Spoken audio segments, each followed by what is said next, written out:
Belgium's rapid decision to acquire the Latvian-made Blaze interceptor drone marks one of the most illustrative examples of how European states are adapting to the shifting realities of modern airspace security. The news of this €50 million urgent procurement program is not just another defense contract but a clear signal of how drone warfare and hybrid threat activity are reshaping defense policies even in nations far from active battlefronts. Belgium's move follows a series of unsettling and coordinated drone incursions that exposed critical vulnerabilities in its airspace surveillance and counter-UAS capability. The disruptive activity over Brussels and Liège airports, which caused cancelled flights, diversions, and stranded passengers, demonstrated how drones, whether used for espionage, sabotage, or psychological pressure, can cripple civilian infrastructure with minimal investment. More alarming still were drone appearances above the Dole nuclear power plant and the Klein Brogel air base, the latter believed to host U.S. nuclear weapons. That a jammer deployed at the base failed to neutralize these drones laid bare the limitations of Belgium's existing defenses and underscored a troubling pattern. These were not hobbyist mistakes but coordinated actions probing systemic weaknesses. The fact that Belgium had to request urgent counter-UAS assistance from Germany, the UK, and France shows that European countries are facing not isolated incidents but a shared continental challenge. Similar drone intrusions have been observed across Germany, Denmark, and Poland, forming a consistent pattern of hybrid operations targeting airports, military bases, ports, and energy infrastructure. Belgium's unique geopolitical significance adds another layer to this picture. It hosts NATO headquarters, European Union institutions, and the Euroclear financial platform, which manages frozen Russian assets amounting to tens of billions of euros. While there is no confirmed attribution and Russia denies any link, Belgian officials openly recognize that the incidents match wider hybrid tactics seen across Europe since 2022. These methods aim to impose costs, create uncertainty, and stretch defensive resources, all without crossing the threshold into conventional armed conflict. In this context, Belgium's urgent purchase of interceptor drones becomes not merely a procurement decision but a strategic adaptation to a changing form of warfare that blends espionage, disruption, and technological tools. Into this environment enters the Blaze interceptor, a platform emblematic of the new generation of autonomous counter-drone technologies shaped by lessons from Ukraine and other drone-dense conflict zones. Unlike traditional air defense systems, which are expensive, manpower-intensive, and often designed for larger airborne threats, interceptor drones such as Blaze form a middle layer, cheaper than surface-to-air missiles yet more precise and effective than jammers or manual kinetic fire.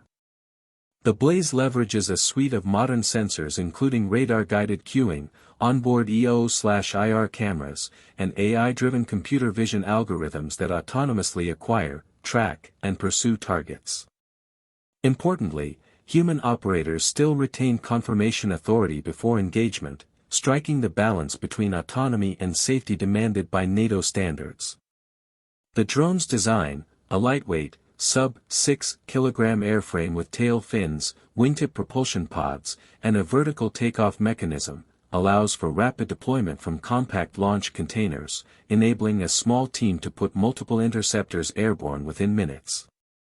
Its 800-gram fragmentation warhead, though modest in size, is optimized to destroy the vulnerable components of unmanned systems, which lack armor and suffer catastrophic damage from even light fragmentation. In operational terms, Blaze offers Belgium several crucial advantages. Its range, which exceeds 10 km with possible extensions up to 20, provides a defensive buffer around sensitive installations. Its target engagement envelope of around 220 km per hour covers a broad class of threats, including commercially modified quadcopters, fixed-wing reconnaissance drones, and even slow-moving loitering munitions. The system is single-use but incorporates mesh networking, allowing coordinated attacks involving multiple interceptors when facing drone swarms, a scenario increasingly common in Ukraine, Syria, and the Red Sea region. Safety mechanisms such as multistage arming, geofencing, and self-destruct protocols reduce the risks of misfire or unintended damage, crucial for use in densely populated European airspace.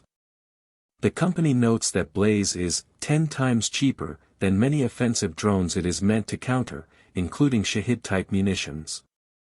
This cost asymmetry is central. If defensive tools are more expensive than the offensive ones, the defender is strategically disadvantaged. Blaze reverses that equation. Belgium has not disclosed how many units it is purchasing, but given the expendable nature of interceptor drones and the scale of recent incursions, analysts estimate the need for several hundred interceptors in the short term. This aligns with the government's approach, a fast interim acquisition now, followed by a much larger €500 million long-term counter-UAS program. This two-tier model reflects a recognition that drones are no longer a niche threat but a constant background condition of modern security. The urgent procurement also reflects a broader trend of European military modernization that significantly accelerated after the Russian invasion of Ukraine. Nations that previously viewed air defense as a secondary issue are now investing heavily in sensors, jammers, directed energy weapons, and interceptors. Belgium's choice of a Latvian manufacturer highlights another key trend: small European defense startups, shaped by wartime innovation and backed by EU defense funds, are becoming competitive global suppliers.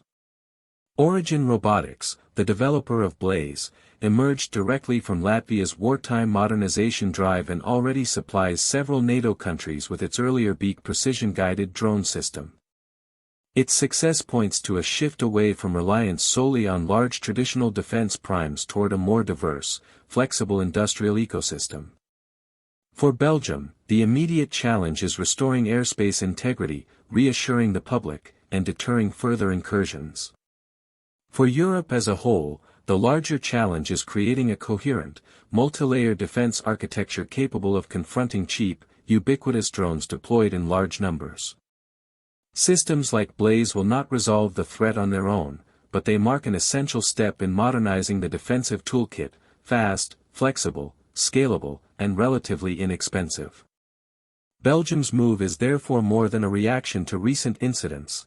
It is a recognition that the nature of the aerial threat has fundamentally changed. The countries that adapt quickly, integrating autonomous interceptors, improved sensors, and networked command systems, will be better positioned to respond to the evolving dynamics of hybrid conflict. Those that delay will find their critical infrastructure, military installations, and public safety increasingly vulnerable. In that sense, Belgium's rapid agreement in Riga is both a stopgap solution and a signal of a new defensive paradigm emerging across Europe.